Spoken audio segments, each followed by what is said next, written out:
So, how does one become a better writer? Well, not to sound too simplistic here, but in order to become a better writer, you need to do two things. You need to read and you need to write. The reason I say to be reading is because in order to be published or in order to just simply to improve your own writing craft, you want to be reading books that are in the genre you are planning on writing, right?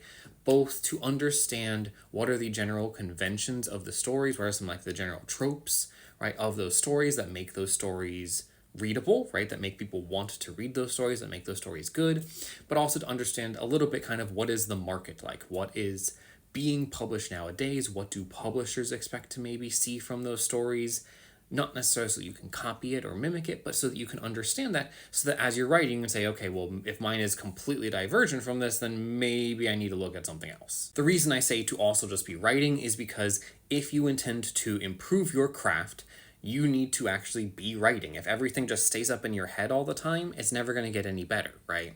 Most published authors, even self-published authors, they have written multiple manuscripts before they get published, before they publish their works. That's just kind of a known thing, is most writers, as much as we would love to be like, yes, our first manuscript was perfect, and then we got it published and it was wonderful.